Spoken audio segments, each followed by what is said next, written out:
Assalamualaikum warahmatullahi wabarakatuh. Apa kabar pemirsa semuanya? Oke, kali ini kita akan menceritakan sebuah kisah horor dan sekaligus menyedihkan yang berjudul Pesan Terakhir Ibu. Tanpa berlama-lama, kita langsung saja masuk ke kisahnya. Perkenalkan, namaku Miranda. Aku biasanya dipanggil Mira. Aku anak keempat dari 5 bersaudara. Aku tinggal bersama ayah, ibu, dan adikku yang masih berusia 6 bulan. Ketiga kakakku bersekolah di kota. Waktu itu usiaku masih 10 tahun dan masih duduk di bangku kelas 4 SD. Ibuku sehari-hari bekerja di ladang dikarenakan ayahku mengalami kelumpuhan sejak 3 bulan sebelumnya. Saat itu ayahku sedang memanjat pohon rambutan dan tak sengaja menginjak ranting kering, sehingga beliau terjatuh dan mengalami patah tulang. Ketika ibuku ke ladang, adikku kadang dititip di rumah nenekku atau kadang tinggal bersama ayahku. Sepulang sekolah, barulah aku menjemput adikku di rumah nenek. Terkadang ibuku pulang siang hanya untuk sekedar menyusui Rara, adikku. Setelah itu, dia kembali ke ladang. Semua itu ibuku lakukan karena dia harus membiayai sekolah kami berempat. Ibuku termasuk wanita yang sangat sabar. Ketika nenekku tak bisa menjaga adikku, ibuku membawa adikku ke ladang bersamanya, lalu diletakkan di atas gubuk. Setelah itu, ibuku kembali bekerja. Aku sangat bangga pada ibuku. Ibuku yang dulunya cantik, putih, kini kulitnya mulai menghitam, terpapar terik sinar matahari. Ayahku kadang sedih melihat ibuku harus banting tulang menggantikan ayah. Suatu hari, aku masih sangat ingat. Hari itu adalah hari Rabu. Sepulang sekolah, aku langsung menjemput adikku di rumah nenek. Lalu aku langsung pulang ke rumah.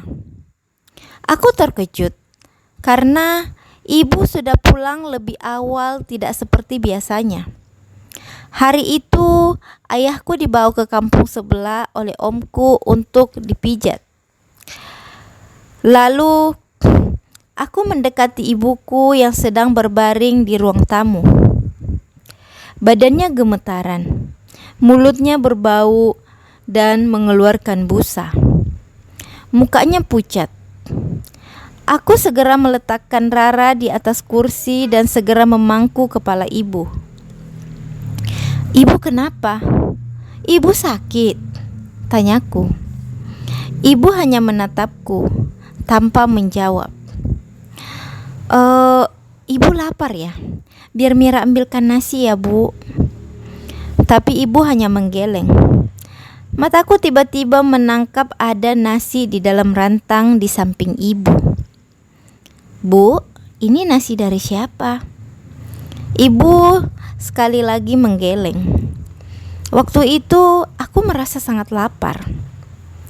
"Bu, boleh aku makan nasi itu?" Ibu kembali menggeleng. Dan dengan suara yang berat, ibu bilang, "Jangan makan nasi itu." Lalu tak lama ibu kembali melanjutkan ucapannya, "Jangan makan pemberian orang ya." Aku mengangguk tanpa paham apa maksud ibu. Aku melihat ibu keringatan, padahal cuaca lagi mendung. Dan dengan suara yang sangat pelan, ibu berbisik di telingaku, "Mira, jaga adikmu baik-baik ya. Ibu istirahat dulu." Ya sudah, ibu istirahat aja dulu. Biar Rara, Mira yang jaga.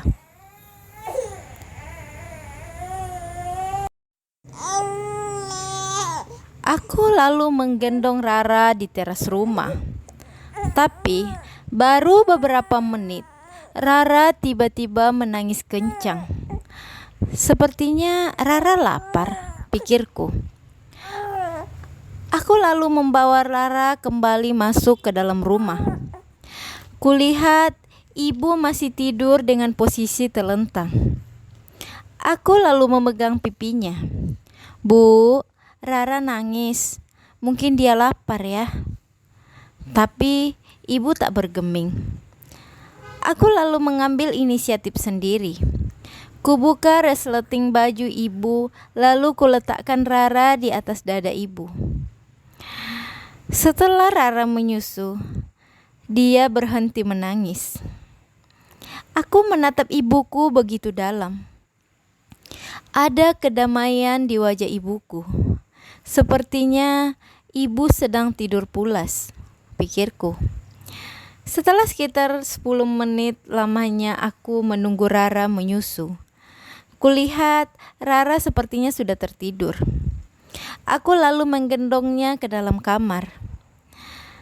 Setelah itu aku menuju ke dapur. Kulihat belum ada makanan. Aku kembali ke ruang tamu. Kulihat kembali nasi di dalam rantang. Oh, nasi goreng merah rupanya. Pantas ibu gak ngasih. Ini kan makanan kesukaan ibu, pikirku. Aku lalu pergi ke rumah nenek. Memang rumah nenek dan rumah kami tak terlalu jauh. Nek, Mira boleh makan di sini? Oh, boleh. Ibumu tak masak ya? Iya, Nek. Ibu baru pulang dari ladang. Sepertinya ibu kecapean. Jadi ibu sedang tertidur. Ya sudah, ambil saja sendiri di dapur ya. Nenek mau pergi petik sayur di pinggir sawah. Iya, Nek. Selepas makan, aku segera kembali ke rumah. Aku masuk melalui pintu dapur dan bergegas ke kamar untuk mengecek Rara. Saat aku membuka pintu kamar, aku melihat ibu sedang duduk di samping tempat tidur sambil memandangi Rara dengan posisi ibu membelakangiku. Syukurlah, ibu sudah sehat, pikirku. Berarti tadi memang hanya ibu pening saja. Saat aku hendak ke kamar, tiba-tiba seekor kucing hitam mengagetkanku. Ish, kucing inilah bikin kaget saja. Aku segera mengusirnya. Ketika kucing itu pergi, aku kembali ke kamar. Dan tiba-tiba ibu sudah tidak ada di kamar. Loh, barusan ibu di sini. Kok sudah nggak ada ya? Bu, ibu di mana? Tapi tak ada jawaban. Aku segera keluar kamar, menuju ke ruang tamu. Dan aku sangat terkejut, karena rupanya ibu masih tertidur di ruang tamu dengan posisi yang tidak berubah. Aku lalu membangunkan ibu. Tapi ibu tak bangun-bangun. Aku menggelitik ketiaknya. Karena biasanya ibu kalau lagi tertidur, digelitik ketiaknya, pasti ibu terbangun. Tapi ibu tak juga bangun. Aku mulai cemas. Jangan-jangan ibu sakit parah, pikirku. Aku segera berlari ke rumah nenek. Tapi rupanya nenek belum pulang. Aku segera berlari ke rumah tanteku. Tante. Apa, Mira? Kenapa teriak-teriak? Ibuku, tante. Sepertinya ibu sakit. Dari tadi tidak bangun-bangun. Mira sudah mencoba membangunkannya. Tapi ibu tidak bangun juga. Tanteku yang saat itu sedang makan segera mengakhiri makanannya. Dia segera mencuci tangan lalu bergegas menuju ke rumah kami. Tante yang melihat ibu berbaring segera menepuk pundak ibu. Tapi ibu tetap tidak bangun. Tanteku lalu meletakkan jari telunjuknya di lubang hidung ibu. Dan tangan yang satunya lagi memeriksa nadi ibu. Kulihat muka tanteku seketika berubah. "Ada apa, tante? Ibu kenapa?" tanyaku. Sepertinya ibumu sakit. Tolong kamu segera panggil nenek ya."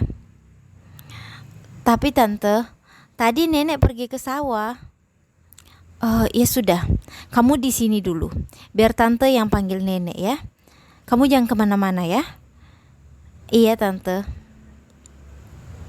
Selepas tanteku pergi, aku kembali mengguncang tubuh ibu. Tapi ibu tetap tak merespon. Tiba-tiba terdengar suara tangisan Rara dari kamar. Aku segera berlari ke kamar. Saat kubuka pintu, kulihat Rara mengangkat kedua tangannya seperti minta digendong seseorang. Tapi tak ada siapa-siapa. Aku segera masuk dan menggendongnya. Saat aku kembali ke ruang tamu, aku kembali membuka resleting baju ibu agar Rara bisa menyusu.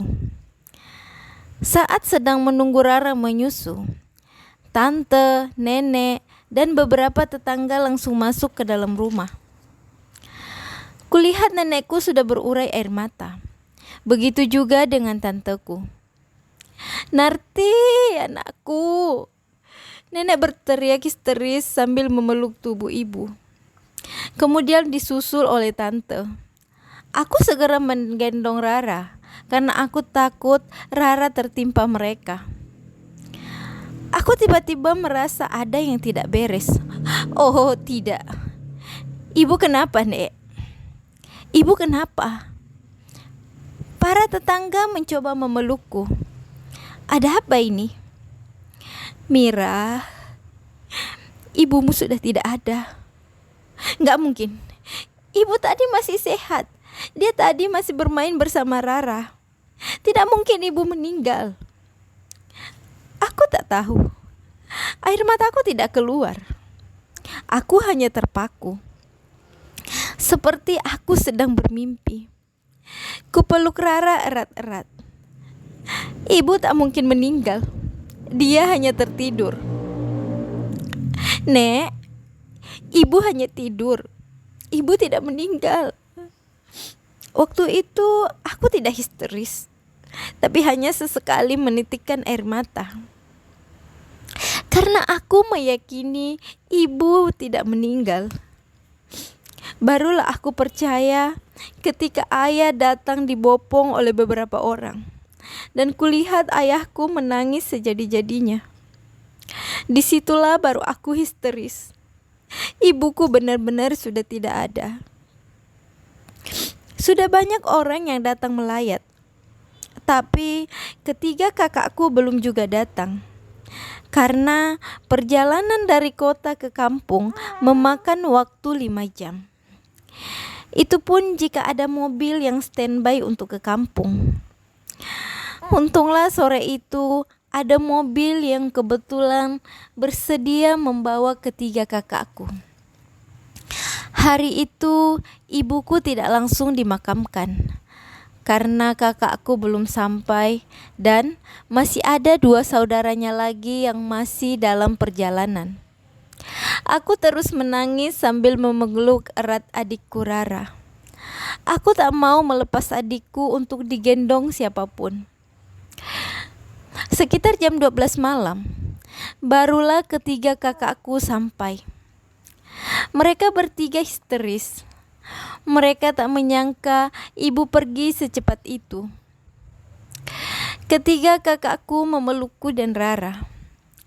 Ayah kami juga begitu sedih. Dulu, waktu ayah masih sehat, ayah sering kali memarahi ibu. Sedikit saja ibu melakukan kesalahan, ayah langsung marah. Tapi ibu hanya diam saja. Mungkin sekarang ayah sedang menyesal karena pernah menyakiti hati ibu. dan belum sempat meminta maaf pada ibu. Malam itu kami berempat tidak tidur. Kami bergantian menjaga Rara. Ketiga kakakku semuanya laki-laki. Kakakku yang pertama sudah kelas 3 SMA, yang kedua kelas 1 SMA, dan yang ketiga kelas 1 SMP. Mereka menumpang di rumah keluarga di kota karena ayah dan ibu tak sanggup menyewa kos. Pagi-pagi jenazah ibuku kembali dimandikan lalu dikafani. Kami berempat ikut memandikan jenazah ibu. Saat membersihkan mulut ibu, ada sebiji nasi yang tersangkut di selah giginya. Aku memperhatikan nasi merah persis dengan nasi goreng beras merah yang di bawahnya. Aku waktu itu tidak berpikir apa-apa. Selesai dimandikan dan dikafani, ibu segera dimakamkan. Aku waktu itu tidak ikut ke pemakaman karena aku menjaga Rara. Aku belum sepenuhnya percaya ibu telah tiada. Air mataku terus jatuh. Kulihat ayahku masih juga menangis. Mungkin karena ayah tidak bisa mengantar jenazah ibu ke pemakaman untuk terakhir kalinya. Hanya ketiga kakakku lah yang ikut. Nenek dan tanteku juga masih sesekali menangis. Rasanya berat melepas kepergian ibu. Apalagi Rara yang masih sangat kecil. Dia masih sangat membutuhkan ibu. Sesekali dia menangis. Sudah diberi susu, tapi juga tak mau berhenti. Beruntunglah ada tetangga kami yang juga baru lahiran. Dia bersedia menyusui Rara. Awalnya Rara menolak untuk disusui. Tapi lama-lama dia mulai menyusu juga. Aku merasa hidupku hampa tanpa ibu. Biasanya segala sesuatu ibu yang kerjakan. Sekarang sosok itu telah pergi. Selama 3 malam diadakan tahlilan di rumah kami. 3 hari setelah ibu meninggal, ketiga kakakku harus kembali ke kota karena ada ujian semester. Sedangkan aku belum kembali masuk sekolah. Seminggu setelah kepergian ibu, tiba-tiba Bu Rita datang. Bu Rita ini adalah sahabat baik ibu. Dia sering membagikan makanan kepada kami. Ibu Rita memang orangnya baik. "Mira, kamu sama siapa?" tanyanya. "Berdua saja sama Rara, Bi. Ayah dibawa ke tukang pijat di kampung sebelah." "Oh, boleh Bibi masuk?" tanyanya. "Boleh, Bi." Kulihat Bi Rita langsung menuju kamar, menuju ke dapur. Waktu ibu masih hidup pun Bu Rita memang sering seperti itu. Rumah kami sudah dianggapnya seperti rumah sendiri. Aku mengikutinya dari belakang. Sepertinya Bi Rita sedang mencari sesuatu. Tapi aku tak bertanya. Dia sedang mencari apa? Aku membiarkan Bi Rita sendiri di dapur karena Rara tiba-tiba menangis. Sepertinya Rara kelaparan. Aku segera kembali ke dapur untuk membuatkannya susu. Secara tak sengaja, aku melihat Bi Rita memasukkan rantang yang itu hari dibawa ibu ke rumah di hari meninggalnya. Aku pura-pura tak melihat Bi Rita. "Mira." "Iya, Bi. Bibi pulang dulu ya." Oh iya, Bi. Bibi tadi sepertinya mencari sesuatu." "Cari apa ya, Bi?" tanyaku pura-pura tak tahu. "Nggak ada apa-apa. Bibi buru-buru nih. Bibi pulang dulu ya, Bibi mau ke ladang. Oh iya Bi. Sepeninggal Bi Rita, aku mulai berpikir, mengapa Bi Rita mengambil rantang itu diam-diam? Bukannya kalau itu punyanya, kan dia tinggal bilang.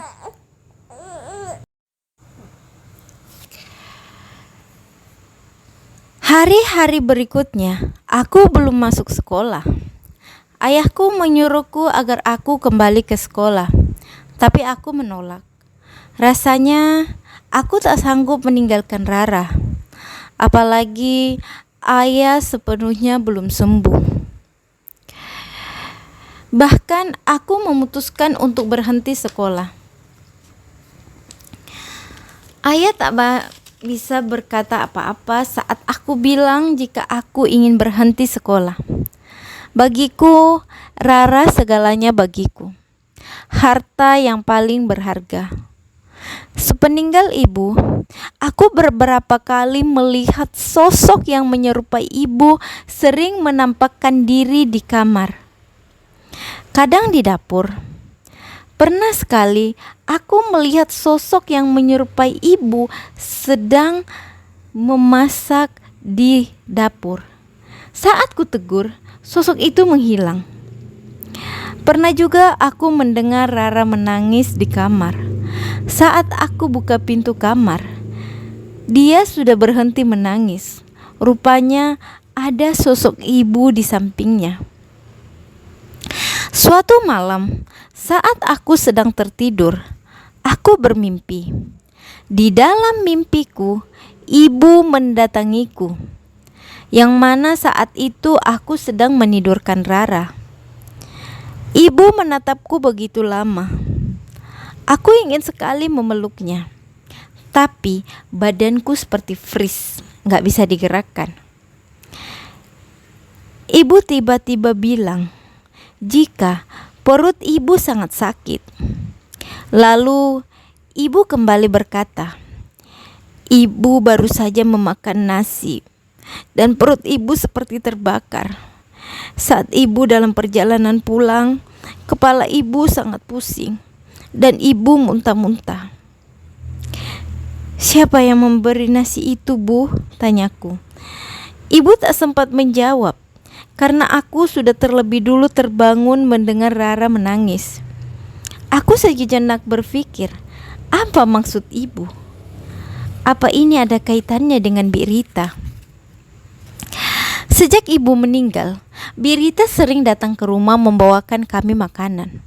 Aku tetap menerimanya. Tapi setelah Bi Rita pulang, aku segera membuang makanan pemberiannya. Aku teringat pesan terakhir ibu, agar jangan makan makanan pemberian orang. Hingga suatu hari, Bi Rita pamit karena dia akan ikut saudaranya ke kota. Aku diam saja, karena waktu itu usiaku masih 10 tahun sehingga aku belum tahu apa yang terjadi. Saat Rara memasuki usia 11 bulan, ada hal yang tak terduga. Tiba-tiba Rara memanggilku dengan sebutan Mama. Aku terharu sekaligus bahagia. Rara adikku rupanya mengira aku adalah ibunya. Aku semakin dekat dengan Rara. Setiap kali Rara menangis, aku membawanya ke atas bukit yang tidak jauh dari rumahku. Aku bermain bersama dengannya. Terkadang tetangga meneteskan air mata melihat kami. Mereka seakan merasakan kepedihan yang kami alami berdua. 5 tahun kemudian, Rara sudah masuk sekolah. Dia langsung masuk SD karena memang belum ada PAUD di kampung kami waktu itu. Aku begitu bahagia melihat adikku tumbuh dalam pengawasanku. Kakak pertamaku sudah menikah dan memilih tinggal di kampung istrinya. Sedangkan kakak keduaku bekerja di Kalimantan. Dan kakak ketigaku masih duduk di bangku SMA. Semakin hari, rasa sayangku pada adikku semakin besar. Syukurlah ayahku sudah sembuh, meski kakinya sudah tidak normal lagi. Pada tahun 2001, saat usiaku sudah 15 tahun, seorang guru menyarankan agar aku ikut paket C, biar bisa lanjut ke tingkat SMP. Atas saran dari ayah, aku bersedia bersekolah lagi. Hari itu, saat aku sudah bersiap-siap untuk pergi ke kota, Rara tak mau melepaskanku. Dia menarik-narik bajuku. Dia menangis dan berguling-guling di tanah. Rasanya aku tak sanggup meninggalkannya. Tapi karena desakan ayah, aku terpaksa pergi. Aku tak sanggup menoleh ke belakang. Hatiku begitu tersayat mendengar tangisan Rara yang begitu memilukan. Selama di kota, aku terus kepikiran Rara. Baru beberapa hari saja berpisah dengannya, tapi hatiku begitu perih. Aku dan dia memang baru kali ini terpisah. Sudah 3 bulan aku bersekolah di kota. Aku benar-benar sudah tak sanggup lagi. Bayangan Rara selalu menghantui. Hingga suatu hari aku pura-pura ingin pulang kampung karena mau menjenguk Rara untuk sehari saja. Beruntunglah omku mengizinkan. Yang omku tak tahu, aku sudah bertekad untuk tidak kembali lagi ke kota. Meskipun ayah memaksaku untuk kembali sekolah, tapi aku menolak. Kulihat kebahagiaan terpancar di wajah Rara, adikku. Pada tahun 2004, saat usiaku sudah 18 tahun dan Rara sudah berusia 8 tahun. Suatu hari tanteku, ibu dari ayahku, berkunjung ke rumah kami. Tanteku ini bekerja di Jakarta. Melihatku sudah mulai beranjak dewasa, dia memintaku ikut dengannya ke Jakarta. Katanya di sana ada pekerjaan di salah satu konveksi. Perusahaan itu sedang membutuhkan karyawan. Awalnya aku menolak, tapi dia bilang jika aku harus bekerja biar punya masa depan. Dengan bujuk rayu tanteku, aku mulai tertarik. Aku sengaja tak memberitahu Rara soal rencana kepergianku. Saat hari itu tiba, dia bertanya, "Kakak hendak kemana?" Aku bilang, aku mau pergi ke kota untuk beberapa hari. Ada yang mau aku urus. Dan dia percaya-percaya saja. Saat aku keluar rumah, dia mengikutiku di belakang sambil berkata, "Cepat pulang ya kak, Rara kesepian." Iya dek. Air mataku jatuh. Sesak rasanya dadaku. Meninggalkan adikku tinggal berdua saja dengan ayahku. "Kak," panggilnya. "Iya, ada apa?" kataku sambil menoleh. "Kak, kalau Rara sudah besar nanti, Rara akan membahagiakan kakak. Rara akan belikan apa yang kakak mau." Air mataku kembali jatuh. Kupeluk erat-erat tubuh mungilnya. "Iya dek, kakak pergi dulu ya." Sepanjang perjalanan, aku masih menangis. Kalau tidak karena aku memikirkan masa depanku. Ingin rasanya aku kembali saja. Sesampai di Jakarta, aku mulai bekerja. Untunglah tanteku selalu membimbingku. Ingatan tentang Rara berlahan hilang seiring hadirnya kawan-kawanku. Aku memang gampang akrab dengan orang lain. Setelah setahun bekerja di Jakarta, aku belum pernah menghubungi ayah dan Rara karena belum ada handphone waktu itu di kampung. Suatu hari saat aku sedang bekerja, tanteku menghampiriku. Dia bilang jika ada anak temannya yang menyukaiku dan hendak menikahiku. Aku kaget, tapi tanteku bilang dia orangnya baik. Dia pasti bisa membahagiakanmu. Akhirnya aku setuju. Tanteku pun lalu menghubungi kawannya di kampung agar memberitahu ayah bahwa aku akan menikah. Entah kenapa ingatan tentang Rara hilang begitu saja. Dan ternyata ayahku merestui. Aku menikah di Jakarta. Untunglah ayahku datang jauh-jauh dari kampung. Butuh waktu 2 malam 2 hari di perjalanan melalui laut untuk bisa sampai di Jakarta. Aku begitu bahagia. Hidup yang kuimpikan akhirnya terwujud. Tapi bagaimana dengan adikku, Rara? Rupanya Rara menitipkan sepucuk surat untukku melalui ayah. Aku membuka suratnya dan kemudian membaca isinya. Kamera, Rara sudah besar. Rara sudah bisa masak sendiri. Semua pekerjaan rumah Rara kerjakan sendiri. Rara rindu kakak. Kenapa kakak tinggalin Rara selama sekali? Kak, Rara mau cerita. Beberapa minggu lalu Birita meninggal. Dia sudah lama sakit. Waktu Rara dan ayah menjenguknya, Birita memanggilku untuk mendekat padanya. Lalu Birita berbisik kepadaku. Dia bilang, "Bibi minta maaf ya, karena Bibi sudah meracuni mama." Rara kaget karena selama ini tak ada yang pernah memberitahu Rara jika ibu meninggal karena keracunan. Rara pun tak memberitahu ayah tentang hal ini. Apakah benar ya kak ibu keracunan?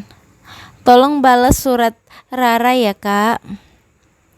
Aku sangat terkejut setelah membaca surat Rara. Berarti nasi waktu itu mengandung racun ya. Pantaslah ibu melarangku memakannya.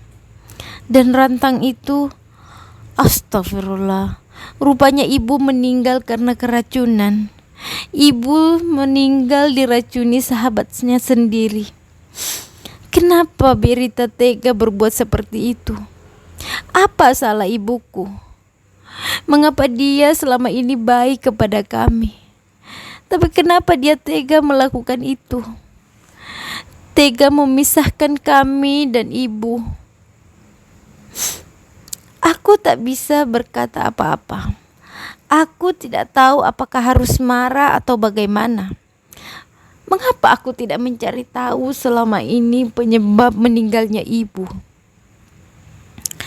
Setahun kemudian aku kembali ke kampung karena aku sedang hamil besar. Melihat kedatanganku dengan Mas Indra suamiku, Rara langsung menyambutku dengan malu-malu. Dia sudah mulai besar. Dia seperti merasa kikuk melihat kedatangan kami. Aku mengarahkan pandanganku ke sekeliling rumah. Bersih. Sepertinya Rara sangat rajin merawat rumah. Mas Indra hanya 3 hari di kampung, lalu kembali ke Jakarta. Kulihat Rara sudah tidak sekikuk saat kami pertama kali datang. Dia mulai mengajakku berbicara. Kami pun membahas tentang Birita. Rupanya setelah aku pergi, Birita kembali ke kampung. Hanya beberapa hari setelah kedatangannya, dia menderita sakit. Sepertinya seluruh badannya lumpuh, tak bisa digerakkan. Dia hampir setahun menderita sakit seperti itu, hingga akhirnya dia meninggal. Pantaslah setelah ibu meninggal, sosoknya selalu hadir. Mungkin karena dia ingin menyampaikan sesuatu. Suatu hari, aku ingin sekali memakan durian, tapi gak ada yang menjualnya. Lalu Rara bilang, "Kak, biar Rara coba cek di ladang kita ya. Siapa tahu ada durian yang jatuh." "Tapi jauh, Dek. Gak usah. Lagian kamu sendiri." "Gak apa-apa, Kak. Rara sudah terbiasa pergi sendiri," jawabnya. Hatiku seketika teriris mendengar ucapannya. Dia segera pergi. Sekitar 2 jam lamanya, dia baru pulang. Kulihat dia datang membawa buah durian yang cukup besar. "Wah, besar juga ya, Dek. Ayo kita makan." Dia hanya menggeleng. Sekilas kulihat wajahnya pucat. "Kamu kenapa, Dek?" Dia kembali menggeleng. Tak lama ayahku datang. Dia langsung berteriak mencari Rara. "Ada apa, Ayah?" tanyaku. "Berani-beraninya Rara mencuri durian orang. Ayah malu. Ayah sangat malu." Kulihat Rara sedang bersembunyi di balik pintu. Sepertinya dia sangat ketakutan. "Ayah, bukan salah Rara, Ayah. Saya yang menyuruhnya tadi. Jangan marahi dia. Marahi saya saja." Ayah terdiam, lalu pergi entah kemana. "Rara, mengapa Rara mengambil durian orang, Dek?" tanyaku pelan. Rara lalu menceritakan kepadaku sambil menangis. "Tadi saya sudah ke ladang, Kak, tapi tak ada durian yang jatuh. Jadi saya pulang. Pas saya melewati kebun Pak Iwan, saya melihat ada durian yang jatuh. Jadi saya ambil saja, karena saya pikir Pak Iwan tak ada. Tapi rupanya Pak Iwan memergoki saya, jadi saya langsung lari." Aku kembali memeluknya. "Kasihan sekali kamu, Dek. Hanya karena ingin menyenangkanku, kamu terpaksa mencuri." Setelah melahirkan, aku kembali ke Jakarta. Kulihat Rara sudah begitu tegar. Meskipun air matanya tetap jatuh juga. 3 bulan setelahnya, aku mendengar kabar jika ayah kami meninggal dunia. Semua kakakku datang, kecuali aku, karena aku waktu itu kekurangan dana. Aku sempat menelponnya agar dia ikut denganku, tapi dia menolak. Dia ingin menyelesaikan sekolah SD-nya di kampung saja. Sejak ayah meninggal, Rara sendiri di rumah sampai dia tamat SD. Barulah setelah tamat SD, dia ikut tante kami di kota untuk melanjutkan sekolahnya. Kehidupanku mulai membaik. Aku sering mengirimkannya uang atau pakaian, meski aku belum pernah pulang. Barulah setelah 10 tahun tak pernah bertemu, aku akhirnya pulang dan bertemu dengannya. Saat itu dia akan menikah. Dia menikah dengan orang Sulawesi. Aku memeluknya begitu erat. Adik yang kujaga sedari bayi kini telah besar dan sudah berumah tangga. Setelah dia menikah, dia ikut dengan suaminya.